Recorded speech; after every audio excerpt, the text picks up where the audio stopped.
our activity, and then go into the AMA RUC sort of definition of what that is, the process, and the activity. So when we talk about CPT, those of it consider the current procedural terminology. There is actually a name behind the acronym. It was created by the AMA in 1966, and it was originally defined to describe surgical procedures and had about 50 codes when it was first published. Today it has grown to over 10,000 individual services that are published in the CPT guide. And in 2000, the CPT was named the national standard under HIPAA. So it is the universal language for speaking the services that you provide.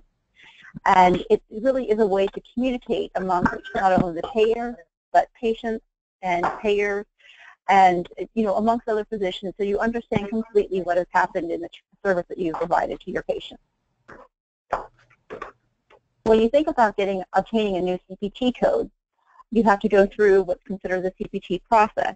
The CPT process is owned by the AMA, as we discussed previously, and you submit an application form to the CPT editorial panel. There are 17 members on the panel, 11 physicians who are nominated by medical specialties. And currently, I wanted to point out that there are 2 cardiologists on the editorial panel. This has never happened before.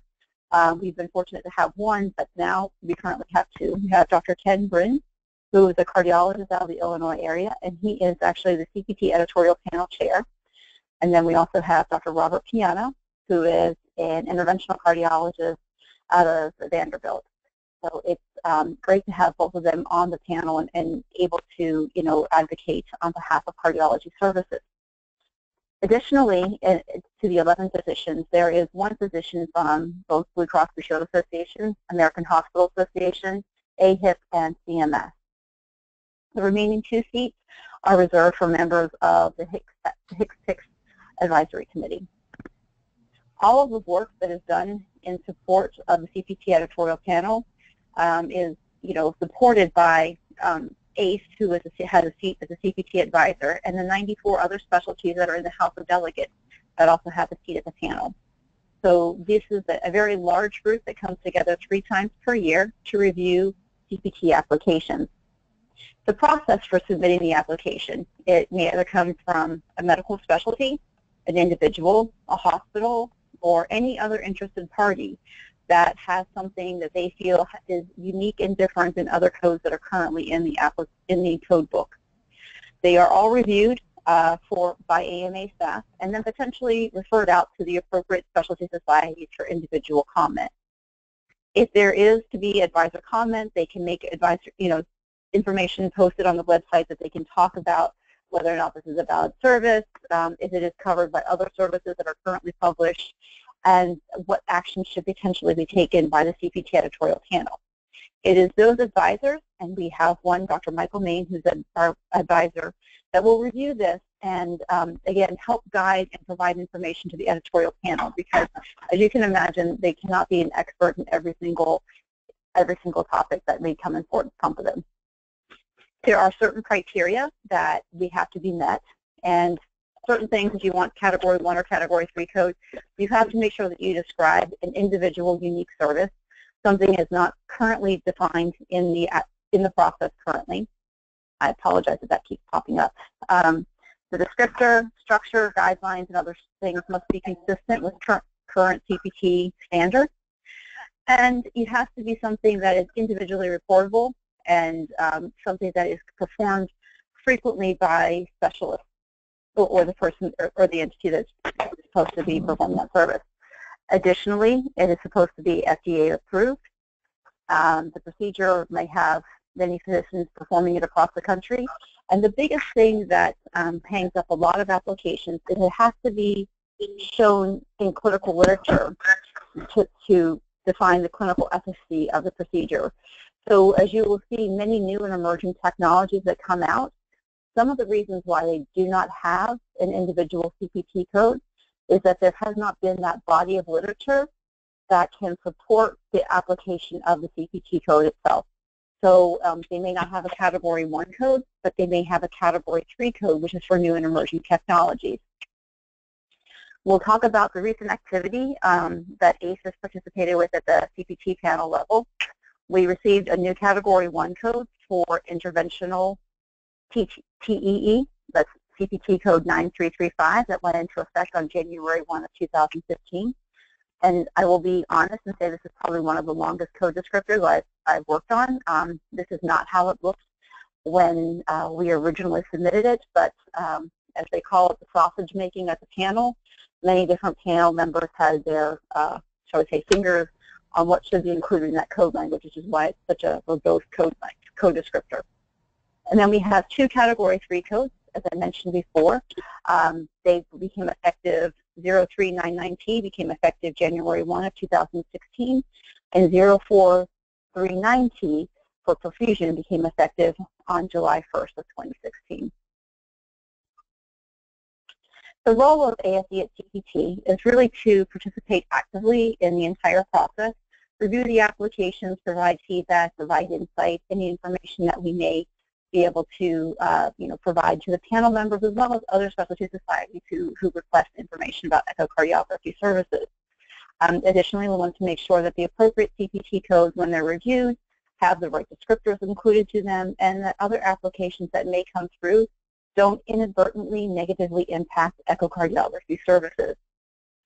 As I mentioned before, Dr. Michael Main is our CPT advisor, and we have, one of the things we also do as part of the CPT process is review many other elements to the payment rules, which include your national correct coding edits, as well as meeting with CMS and other payers to ensure the appropriate implementation of new and revised CPT codes.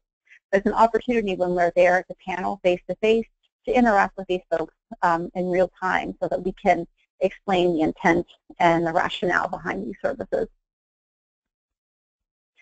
So once you have a code and it makes it successfully through the CPT panel, if it's a Category 1 code, it is then referred to the AMA, Specialty Society Relative Value Scale Update Committee, or the RUC as it's commonly preferred. The RUC cycle is a long process. The entire CPT RUC cycle, just to give you an idea, can take almost 2 years now given the change in timeline. So the RUC cycle that you see in front of you, it sends a level of interest to all the specialty societies that may want to survey the code. Then the surveys that you've received, probably those emails in your inbox for saying, hey, we have a survey, that information is submitted. We then complete the survey, tally up the results, and we submit the survey back into the RUC committee for review and comment. Then there's a meeting of the RUC where we present that information, come out with a relative value. That information is transmitted to CMS. And then in the proposed rule, CMS will submit or post what they believe the payments should be. The RUC, as they will tell you, is an independent volunteer group exercising their First Amendment right to petition the federal government. And they provide that information to the RUC on new and existing services 3 times per year. The RUC is comprised of 31 members, 28 of whom are voting. There are actually 3 members from CMS that also attend the meeting that are non-voting members of the panel, but they are there and they do hear the deliberations that take place. Again, the purpose of the RUC is to provide these recommendations and to give the information and transmit to CMS and provide sort of the rationale as to why they feel these these values are what they should be. And the codes are valued as a relative to other services because it's considered a relative value survey. And what that means is that you would maybe bookend your services by looking at an echo service compared to a nuclear service compared to an EKG. So you would want to look at the services as relative to other services in the fee schedule. And then it should be noted that while the RUC does approve evaluations in RVUs, that recommendation which is sent on to CMS may or may not be accepted, and CMS does have the opportunity to modify that recommendation. And that's some of the information that you will see in the proposed rule when they come out with a recommendation. They go into the written verbiage as to why they accepted or did not accept the RUC recommendations. It should be noted that the RUC process is confidential. The materials that are used for the RUC process are confidential, and we cannot speak to any outcomes of those meetings. until those RVUs are published in the Federal Register. The reason that's important to notice is that there is quite a long lag time between the submission of the information and the presentation to the RUC meeting and when it's actually ended up published in the fee schedule. The fee schedule is, as we all have seen in the proposed rule, a resource value-based scale, which is started on January 1, 1992. It standardizes the payments that you all receive for the services, and it also calculates the resources to provide them. The reason this is important to notice, and while we focus on Medicare quite a bit, is that this is a public fee schedule, and private payers do utilize the Medicare fee schedule to basically anchor the services that they may pay off of their fee schedules, which are not public fee schedules. Medicare RVRES consists of 3 components, 2 of which are surveyed by the RUC. Physician work and practice expense is surveyed by the RUC, but the professional liability, or PLI, is a service that CMS maintains the data on the PLI. Physician work is determined by the time, technical skill, mental effort and judgment, and stress to potential risk to the patient. And that is a value that if you've seen the surveys that pop up in your mailbox, you use those and sort of compare that, as I mentioned, to other services which may be relative to that to the service that's being surveyed. The practice expense is something that the AMA, RUC, and CMS both utilize the bottom-up methodology, which means that they are counting individually for each element that is needed to perform that service to that individual patient. And that includes clinical staff time, so that's your sonographer, your blend, RN, LPN blend, your nurse, the supplies, bandages, wipes, everything else, to the paper that goes on your table, and then also the equipment that you have in your office. So they calculate the time for those clinical staff, equipment time, and then all the supplies that are disposable. The components of the fee schedule, the RVRES, is basically 51% physician work, 45% practice expense, and about 4% of PLI, just so you understand how that total RVU is calculated and what it's based off of. The recent activity at the RUC includes valuation for that new interventional TEE code, plus the evaluation of the entire TEE family, CPT codes 93312 through 18, which we ended up with an increase to the entire service family, and that was published on January 1 of 2015. We've recently surveyed your base code for TTE 93306 and the entire family 93303 through 93308, which is pending publication by CMS to go into effect on January 1, 2018. Additionally, the most recent survey, which we'll be presenting at the October RUC meeting, is your stress code 93351 and the family, which is 93350, which is pending publication again January 1 of 2018. Additionally, the other work that Dr. Main and others have worked on includes the echo room for practice expense of echo services in the office, which instead of individually counting for pieces of equipment, they got to package the service and increase a bump up in the practice expense that you were able to see, as well as a bump up for the PACS, which is the film to digital migration, and the proxy inputs that we are able to use for those services. Just so we understand, the role of ACE is to participate in the RUC meetings, the work groups, and all the teleconferences, such as tonight when we have a practice expense teleconference. Prepare and analyze the survey data, making quotations before the RUC. And, again, this has become increasingly challenging as the entire panel of RUC members is a group of physicians, and they understand that CMS has budgetary concerns when they are looking to make any modifications to valuation. I wanted to point out that ACE has 2 wonderful representatives, again, Dr. Michael Main, who's our ACE advisor, and then Dr. Jeffrey Rose, who is our ACE alternate advisor. And they both work tirelessly, and we want to put a plug in and say thank you to both of them. Any questions?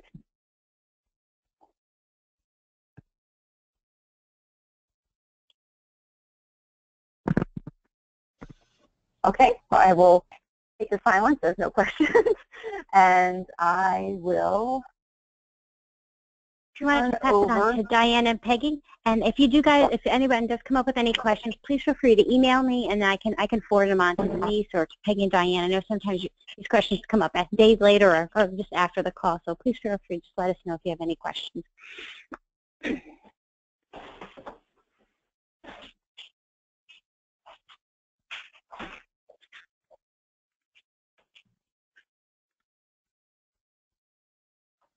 Okay, can everybody see the PowerPoint? Hello? Yes, we can see it. Excellent. Okay, well, we're going to go on to the regulatory and legislative primer, now starting with regulatory, which for our purposes generally means CMS.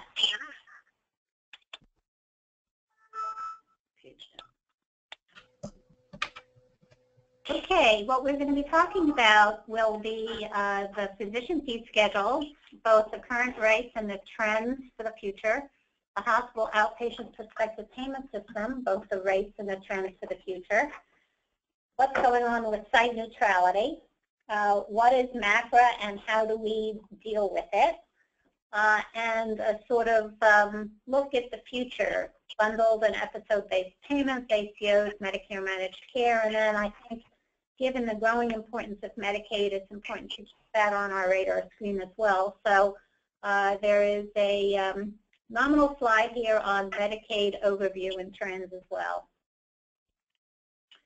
So this is what's been happening with our rates. Since 2006, you can see that there has been a substantial drop, followed by something of a leveling off. If you see that bump up there from 2003-2004 period, that's the echo room that Denise had mentioned. If you actually looked at the same chart for the professional component only, however, it would probably look a lot flatter. Most of the payment reductions under the physician fee schedule have been in the technical component, which is intended to cover overhead, equipment, clinical staff time, supplies, that sort of stuff, rather than the physician interpretation. So what's going to be happening on the physician fee schedule side? As Denise had mentioned, we're looking at a major reevaluation of our primary code, our CPE code, as well as our stress codes, and that will happen in 2018. So that's most specifically what's going to be facing us over the short term, at least as we here in Washington think of it. 2018 is still the short term. So what can we expect more generally in terms of physician fee schedule movement? There are both bundling and unbundling initiatives, which, so far as I can tell, whether it's bundling or unbundling, it basically focuses on trying to reduce payment procedures, increasing payment for E&M codes, shifting money towards primary care.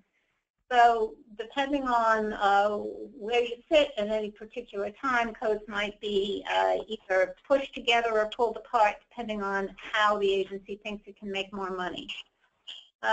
I think we're also going to be looking at increased administrative reporting burdens resulting from MACRA implementation and implementation of additional controls over expenditures in the imaging area, especially AUC. The appropriate use criteria program, which will require primary care physicians to consult with appropriate use criteria before ordering a diagnostic service. That's a program that at this point only affects advanced imaging and does not impact echo as a result of some of the efforts that ASE has been engaged in. However, it will be happening around us, and to the extent that echocardiographers actually order nuclear studies, MRI, CTs, we will be impacted by that as referring physicians. There's also something big on the horizon related to the modification of global surgery codes, and you might ask, why is that on this slide? We're not surgery. But the money involved or potentially involved in eliminating what's called the global surgery period and unbundling, in that case, post-operative care so that it's separately billed rather than billed on a global basis could very substantially impact the payment for all other services, especially if payment for surgery is substantially reduced, which is what CMS is obviously after. So one of the problems that procedures such as echocardiography has been facing is that when you think about the physician fee schedule in buckets, you have the clinical services bucket, that is sort of the E&M services and primary care services, and CMS and Congress both want to increase payment for those, right? You've got the surgery bucket, which has these global surgical codes in them, which has been fairly insulated from revaluation. And what you have left, after you take those two off the table, has been a relatively small pot of services like imaging services and a few diagnostic services and lab tests, sort of nits and naps as far as the big physician fee schedule is concerned, and that's where all the cuts have been focused. So to the extent that global surgery gets back on the table for reductions, we may possibly breathe a little lighter. However, I've got to say that the vision of the global surgery codes is going to be a long and political process extending over years. So we're not going to see anything happening there in the near term. I think one of the biggest trends in the physician fee schedule overall has been and will continue to be increased payment for primary care services. CMS has begun to explore more deeply the idea of chronic care management codes, complex chronic care management codes, transitional care management codes, remote critical care services, which have been added to the telehealth list. So they're moving away from the concept of face-to-face services as the basis for payment, at least with respect to primary care, and have been pushing money as fast as they can over to the primary care specialties. So that's what's happening on the physician fee schedule side. What about our hospital friends? As we all know, hospitals are increasingly the employers of physicians, and so their financial health is increasingly important to physicians. What's happened there? Well, hospitals are paid on a totally different basis for the services that they provide. As you all know, for inpatients, they're paid under the inpatient prospective payment system, which we like to call the DRG system. Big packages of services based on patients admitting diagnosis and a couple of other factors to get put in here and there. The services or the sector of the hospital outpatient that we've been more actively involved in over the past several years, however, has been the hospital outpatient prospective payment rate. That's kind of a fee schedule when you think about it. It's based on ambulatory payment classifications, which are groups of services that are supposed to be clinically comparable and comparable in terms of resources. Those are called APC, ambulatory payment classifications, and each classification has its own rate. So the payment classifications for echocardiographer, echocardiography services, there are generally, or there have been 2 or 3 ambulatory payment classifications for echocardiography that echocardiography services have fallen into. But one primary one, obviously, the one that covers TTE with spectral and color Doppler. And this is what has happened with the rates over time for that. The 2017 proposed rate, which is not on the chart, is actually up to $440. So as you can see, these rates haven't fallen to the extent that the rates have fallen for global payment under the physician fee schedule. And what you have is, at this point, a technical component payment rate under the physician fee schedule for TTE that is about $165, and a hospital rate that is more like $440. So that's what our TTE APC payments look like. What about the trends in a hospital outpatient prospective payment? Well, as a result of, partly as a result of the acquisition practices and partly as a result of a whole lot of other things, hospital outpatient utilization generally, not just for echo, but for everything, has been increasing very substantially and relatively quickly. So CMS has taken the opportunity to focus on it. And what that means is that they have decided and have announced in the Federal Register that what they are looking to do is to create sort of a DRG system for hospital outpatient services. They no longer want to have narrowly defined ambulatory payment classifications. They want to have fewer, bigger APCs, and they want to package as many services into those APCs as possible. That's the policy direction that they have announced. As per usual, it looks to me like they're starting with imaging. So last year, CMS did a restructure of imaging under the hospital outpatient prospective payment system and rejiggered a bunch of stuff. And what you see on the slide here are increases and decreases resulting from that rejiggering that went into effect in January of 2016. So you would think, oh my goodness, we're going to get a respite now, but no, we didn't. To come 2017, the proposed rule that's just been announced, they want to rejigger some more, and they are further consolidating the APCs, ambulatory payment classifications, for diagnostic imaging generally. What they're doing this time that's very different from what they have done in the past, though, is that they are intermingling all kinds of imaging into the same APCs. So, for example, historically, CT had some APCs, and MRI had some APCs, and ultrasound had some APCs.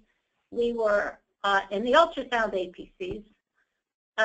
Well, now they are proposing to intermingle MR, CT, ultrasound, X-ray, and whatever all else they can figure out to intermingle, based, so far as I can tell, solely on what they consider to be the costs of the procedures.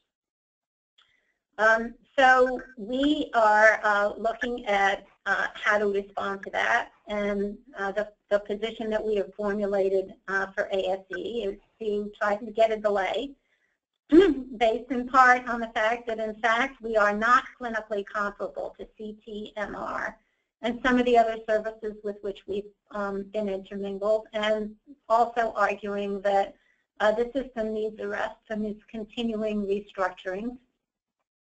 Excuse me. And what we are also doing as a major initiative this year is to try to save contrast-enhanced TTE from some very large proposed reductions that would result from the restructuring that CMS is proposing. And we have gone in, Denise and Dr. Main, and in conjunction with the ACC, has been talking with CMS about forestalling this payment reduction by rejiggering the contrast-enhanced APCs, so that this negative 44% would no longer happen. Overall, however, we're still looking at increased packaging, increased comprehensive APCs, and a system that is going to start to look more and more like a DRG type of system that covers all services that a physician gets, that a patient gets when he or she comes to the hospital outpatient department. Site neutrality, our favorite subject. As you all know, Congress had enacted legislation that basically says that hospital provider-based facilities that are established after November 2 of 2015 wouldn't get paid under the HOP system. They get paid under the physician fee schedule system. It's a way to, quote, level the playing field, at least for future facilities. Excuse me. CMS is proposing to implement this legislation in a sort of funny way. The grandfathered facilities, those that have been established before November 2nd, wouldn't be able to change location, wouldn't be able to change ownership, and wouldn't be able to expand their services beyond the families of services that they provided before November 2nd. So it's kind of a straitjacket. Non-grant facilities, well, CMS doesn't really have a way to implement this provision for the facilities moving forward. So what they said is that if you're a new provider-based facility, an off-campus provider-based facility, I should say, you can either, as a hospital, register as if you were a group practice, or you can make a deal with your physicians, and all the physicians can bill for the technical component of the services and then give you the money. So this is sort of a squirrely provision, and CMS has proposed it basically because it doesn't have the operational system to allow a hospital to bill under the physician fee schedule. Those are two different IT systems, and also the fellow sitting next to me might be able to rejigger it. CMS can't. So they are basically decided that they're going to put the burden on the providers to try to do a workaround in 2007. And then they'll fix it in 2018. So they're also, suffice it to say, commenting on that. So what else is new? MACRA, which takes the place of our lovely SGR system. So we're supposed to get a period of stability from, for some period of time, an annual update of 0.5% in each year from 2015 through 2019. If you've actually taken a look at the conversion factor, you may have noticed that it hasn't been increasing since 2015. And that's basically because there are other offsetting adjustments. So beginning in 2019, there will be, you'll fall into one of two categories. You'll be paid under MIPS, Merit-Based Incentive Program, or if you have a substantial amount of your patients or revenues from an advanced alternative payment model, then you'll get a lot of bennies. The good news is that you get a lot of bennies. The bad news is that there are very, very, very, very, very few physicians who are actually going to qualify for all those bennies, because most folks will fall under the Merit-Based Incentive Program, which is kind of a squished version of what we have now in terms of the electronic health record system and the physician quality reporting system. And a lot of the other existing programs will more or less get squished into a new program, which they're going to call MIPS. For 2026 and beyond, you'll get a 0.75% update if you're one of those lucky few AAM participants, and a 0.25% update for non-AAP participants.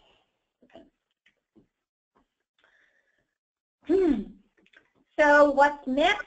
MIPS is a new report card. You thought you were finished with report cards, but you're not. You're going to get a report card that will grade you on the quality of your services for advancing care information, which is another way to say electronic health records meaningful use,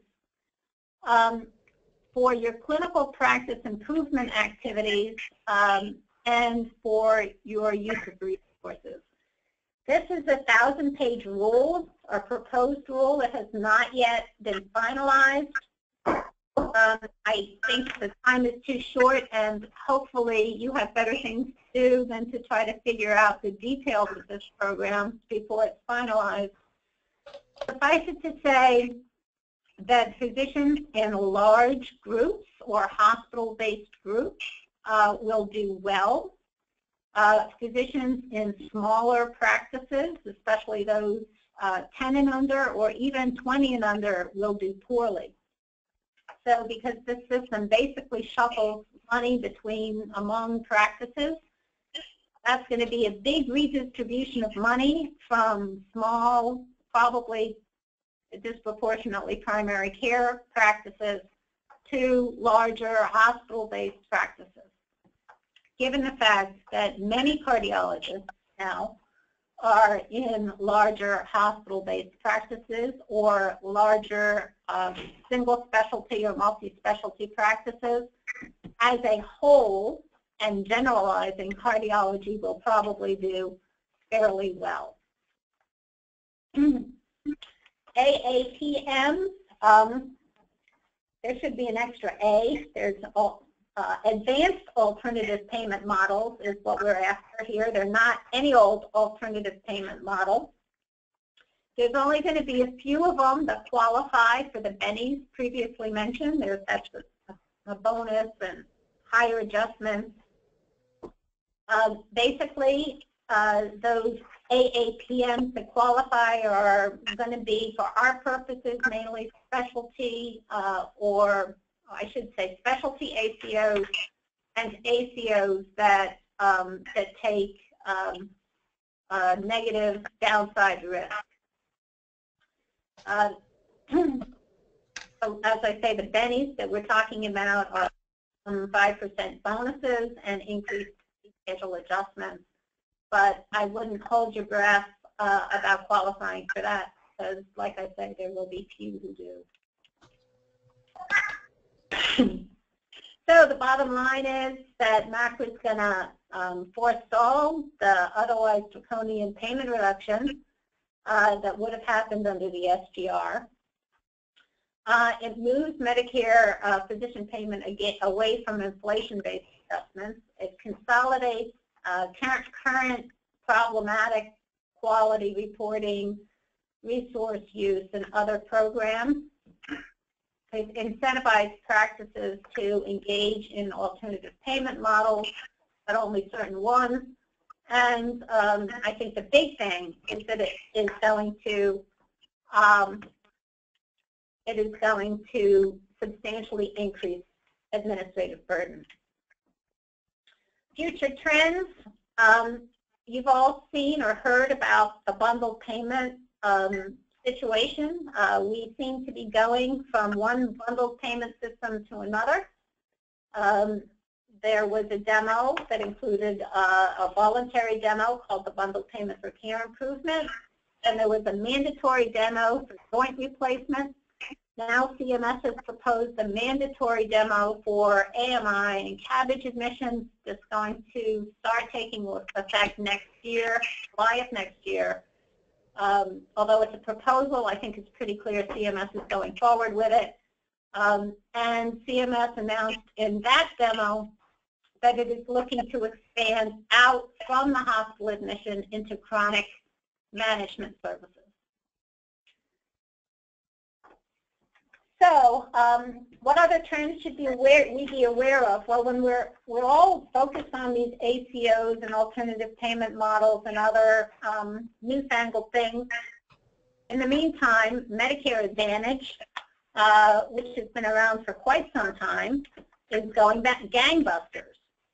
So when you actually step back and look at it, a lot of folks, Medicare and Medicaid, as we'll see in the next slide, are actually in managed care programs and not under fee-for-service at all.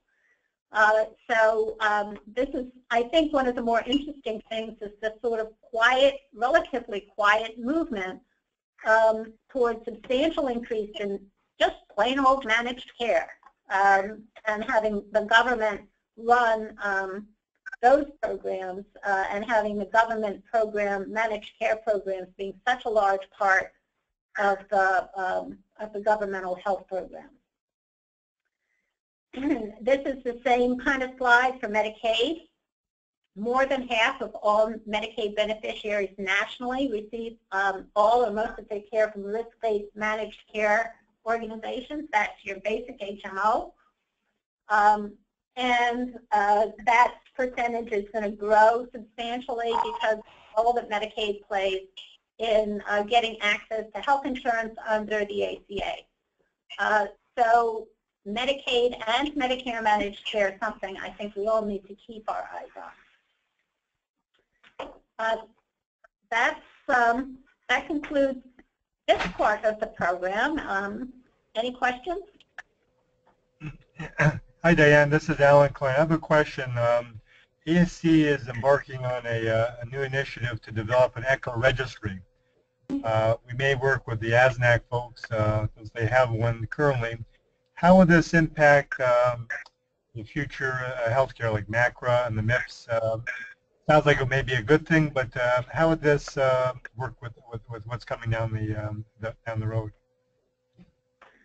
Well, I think there are a couple of things. If the registry becomes qualified as what's called a QCDR, Qualified Clinical Data Registry, and I believe that ASNC's registry is qualified, so they already know how to do it, then participants may be able to get credit for participating in it under one of the MIPS categories called Clinical Practice Improvement Activities, what that is a list of activities that you can engage in to sort of get extra credit under the MIPS program, and you certify that you participated in them for at least 90 days, and you get a gold star under your name, and you get points.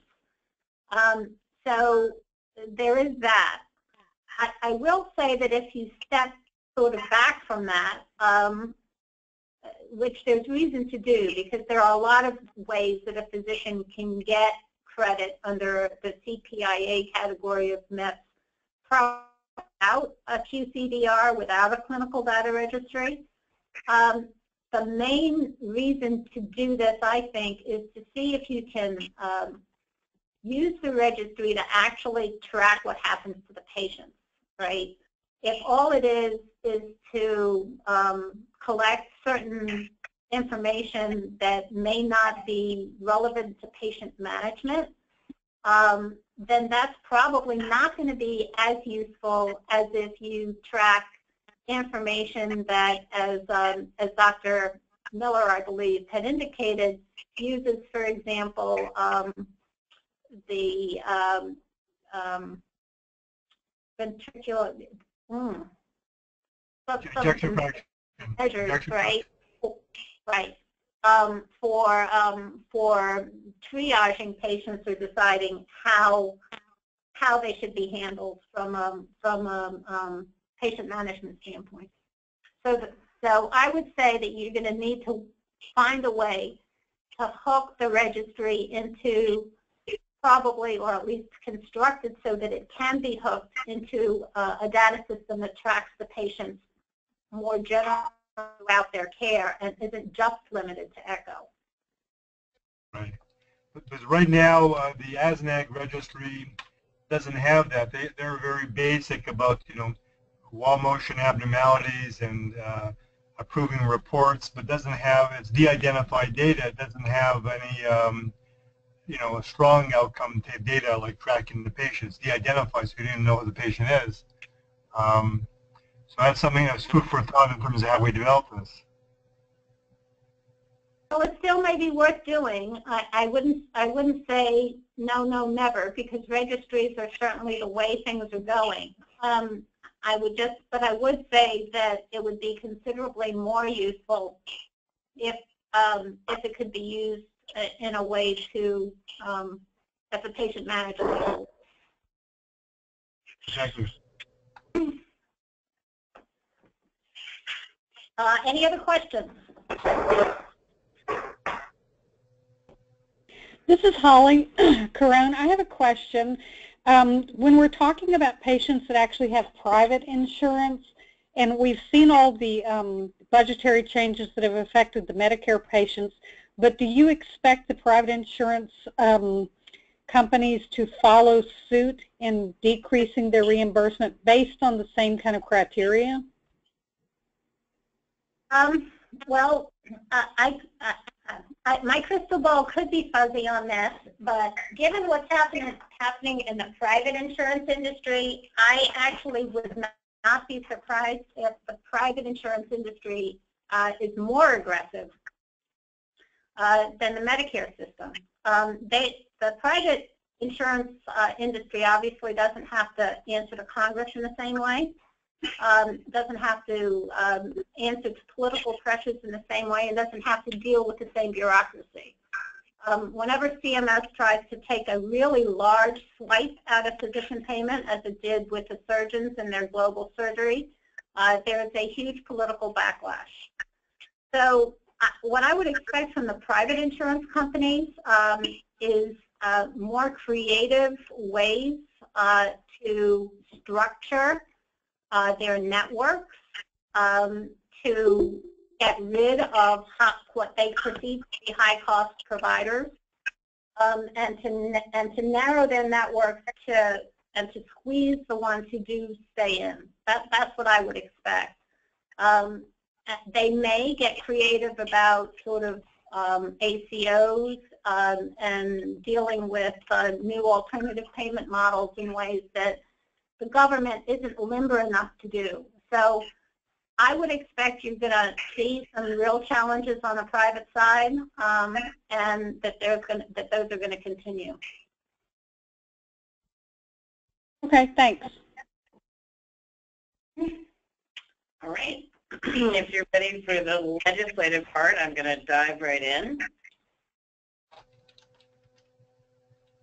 So I'd like to talk, this is Peggy Ty, obviously. I want to talk about 4 separate kind of concepts or ideas here. One is politics, what ACE has worked on as far as issues playing defense, what ACE has done as far as issues playing offense, and also coalition.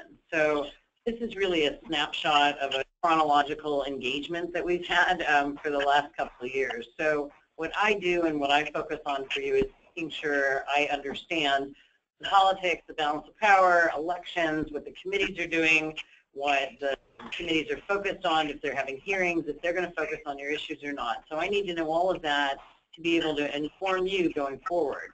So what we've done over the last couple of years, we started the engagement with site neutrality. So site neutrality was going to be, we have this big problem coming from all different courts and corners, and we need to play some serious defense.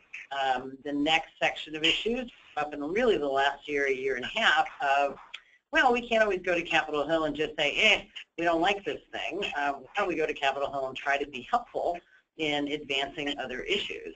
And the last section is what we do in coalition work, and I'm very pleased to say that in the last couple of years we've done great work with our usual suspects, but also have broadened into other coalition groups that we work with. So I know I've got short time. I am a lobbyist, so I will talk fast. If I go too fast, stop me, but let's dive right in. So what matters most in Congress, of course, is who's in charge, who's in power, who has the control. Right now, the Republicans have the control in both the House and the Senate. Why is this election so incredibly important is there is a possibility in the Senate that the Democrats could take control. So what does it mean when you have control? It means you get to set the agenda. You get to schedule the hearings. You get to really make statements about what's going on in Congress. Now, with that said, it's really important to recognize that in the House, when you have the majority, you have all the power. All you need is 218 members, and you have incredible power. The Senate rules are slightly different. You have a little less power when your majority is not 60. So it runs really almost like a supermajority is because of the filibuster rule. In the Senate, you really have to have 60 members of your party in the leadership to have kind of ultimate power. So what have we as a country in the Senate been fighting over for many years now is to try to get to that magic number of 60, and I can't remember the last time we were there. So it's been a fair amount of time, and the Democrats are really hungry to try to take over control of the Senate. It is wildly unlikely, in fact, I think impossible that they would get 60 unless there was, God forbid, some kind of plane crash. Okay, on to the House races. What I will tell you now about the House races, and this is pulling from Charlie Cook's work, which I pay quite a bit of attention to because he usually is very good at predicting races, is that it looks like the Republicans will retain majority of the House. This is, as I've said to you over and over again, the weirdest election year I've ever seen, and no one really knows what the epitaph will be of the Trump effect. Will the Trump effect mean that more people will vote? Will it mean that less people will vote? Will it mean that certain kinds of people will vote and other kinds of people won't vote? So where it stands right now is it looks pretty clear that the Republicans they have solid seats. There's 202 Republicans have solid seats, and then 23 Republicans are likely to get their seats. Therefore, they're likely to get the majority. So, but again, that Trump question mark is huge. None of us really know what it's going to mean. The predictions so far are that it's probably the House is going to stay in control with Republicans. Why does that matter to us? Why do I watch things like that? Some of our issues are partisan. Some of our issues are more favored by Republicans or less favored by Democrats. We have to know the political milieu in which we're working in order to function appropriately. As far as the Senate, you're looking at the toss-up column in the middle is, I think, the very most important thing. This is the year when most of you know that Senate races are up thirds, and so there's, a third of the Senate is up every 6 years, and so what do we got this year is there's a bunch of people on the Republican side whose seats happen to be what we call up. So they are up for re-election, and there's more Republicans up for re-election than there are Democrats up for re-election, and there's more Republicans who have seats that are in purple states than there are Democrats who have seats that are sketchy or they might not hold on to. So that's what's making the Democrats happy and very anxious and very interested in getting a majority in the Senate because they get to have all that power. Again, that's the kind of stuff we watch. So 2016 and post-election, what's going to happen? As I mentioned, the House probably will have a stronger majority, but it is threatened. The Senate could flip. There are checks and balances by the government. So you do all the math and you sit down and you say, oh, what just happened? Even if the Democrats take over the Senate, it is probably still going to be a government where it isn't all run by one party. So I won't put a prediction out there, but it looks pretty good for Hillary Clinton right now, that she would be the president, and then the House will probably stay Republican, and the Senate may or may not go Democrat or Republican. What does that end up meaning? Divided government. So what happens is, what does Congress then do? How does Congress function in that political environment? Is they try to figure out what it is they can do and what they can work on. I have high hopes that, having seen Hillary Clinton in action and her husband in action and his, don't mean that way, Diane, seems giggling at me, as far as how they run a government, if stick to true to form as they have in the past, they learned some hard lessons about not compromising, and so I think they've been taught how to be compromisers and to work with the other party. Most of us found this out long after Newt Gingrich left the House, but he and Bill Clinton were regular friends and would hang out and talk all the time. So there was an old school part of government, or the way government works, that frankly I like, which is Democrats and Republicans behind back doors going, all right, I'll give you this if you give me that. Government is really all about compromise if you want to get something done, and we haven't seen that in the last couple of years. Maybe a Clinton presidency brings that to us. A Trump presidency is a much larger question mark as to what he would do. I've actually said to people, if you want a conservative in the White House, you want Hillary Clinton, because technically she would conserve the government. None of us, Trump fans and detractors alike, can figure out what Trump's going to do next. So do with that what you will. As far as issues impact, the expected things that are going to happen in these last couple waning months of this session are must-do legislation. And what does must-do legislation look like? Must-do legislation that already passed was the opioid bill that was important for members in their election, but we remain at a place where there is a stalemate on the Affordable Care Act and making changes. I say that with one caveat. I've talked to a couple of Democrat offices that said that their plan is through these next couple months that they want to write the bill that we haven't been able to write for the last 5 years, which is making technical corrections to the Affordable Care Act. I wish them all the luck in the world. It is a hard political ladder to climb, but I think it's right time for us to fix the things that we can fix that aren't politically damning in the ACA, and I hope they can get that done. And that's what we'll be talking about, again, hopefully, we'll be talking about in 2017. There are must-do legislation and there's want-to-do legislation. So mental health is still looming out there. Chronic Care Working Group has a package that's still looming out there. Innovation 21st Century Cures, Zika. Those are all healthcare pieces of legislation. Why do we follow those pieces of legislation? Because in any of those pieces of legislation, another piece of legislation could be attached, whether it's site neutrality provision or it's something on cardiac bills that we happen to favor. Those are known as moving vehicles, and those moving vehicles, if I'm not paying attention to them, there could be harm lying in wait for us in one of those vehicles. So I, for you, need to know what's in all those pieces of legislation, and if there's hearings, and anybody's going to bring up our issues.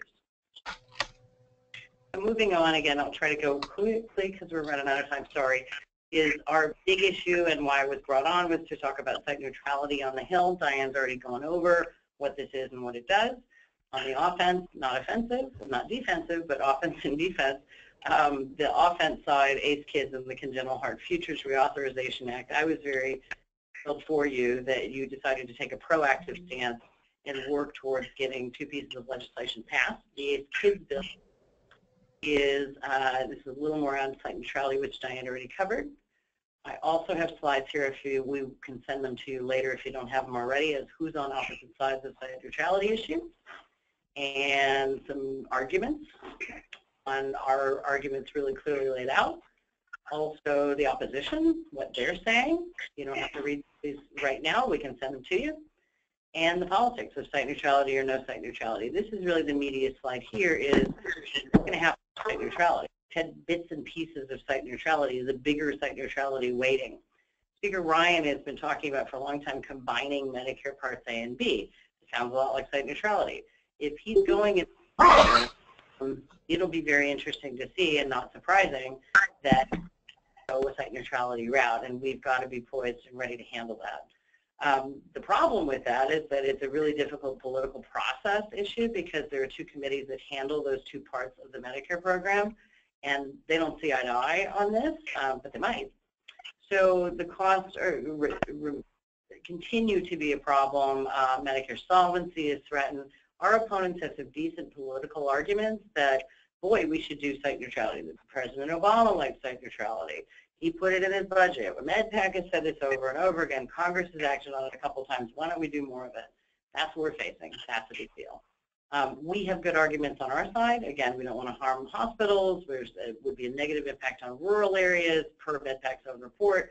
And we're going to keep fighting the good fight for good reason, obviously. So the questions people ask me on site neutrality regularly are looking at the engaged organizations, what is their respective relative political strength? And I'll tell you, we've got a lot of strength on our side, but we're not unified with one another in how we talk about these issues. AHA is off doing their own thing.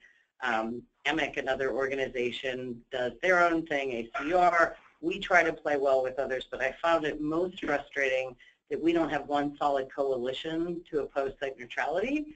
I know that's for a lot of historic and coalition reasons otherwise, but it's been really frustrating that we're not singing with one voice or off one song sheet. MedPAC is influential. We should take this as a very serious threat, is my answer to the second question.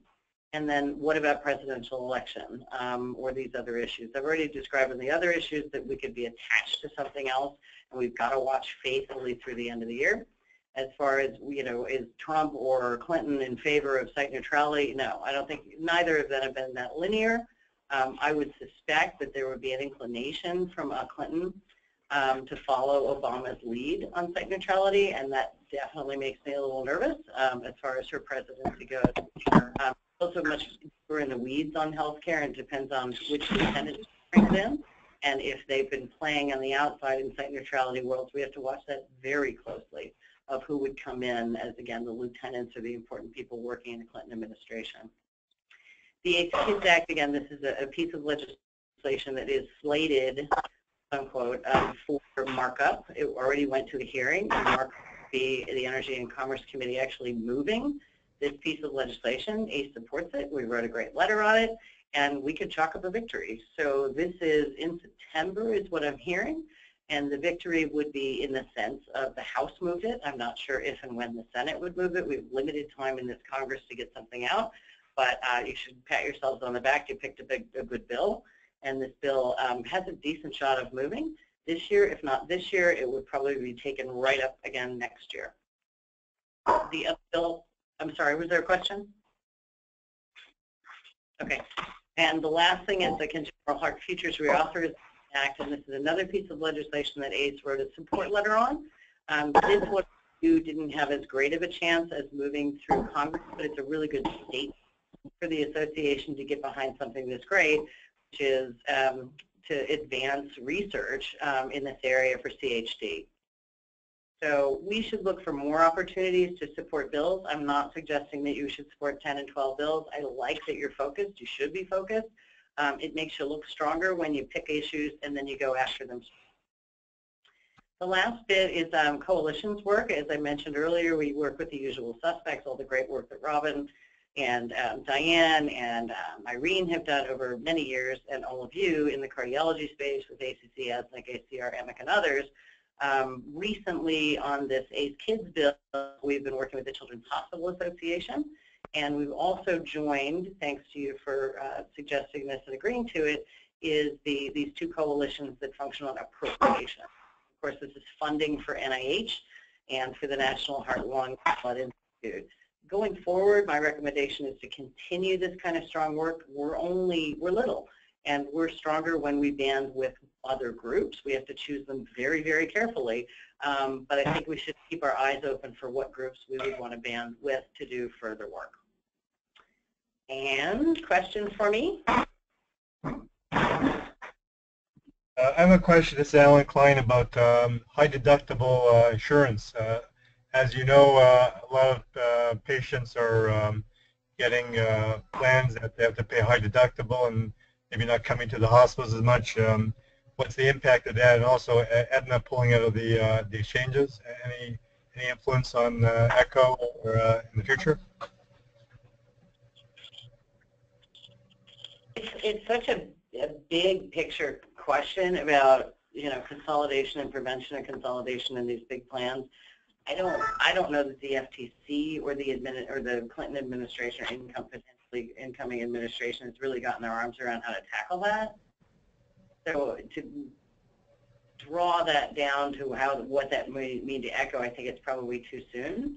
It's probably too big and probably really unclear. But I think you're smart to be thinking about, wow, this could have an impact on us.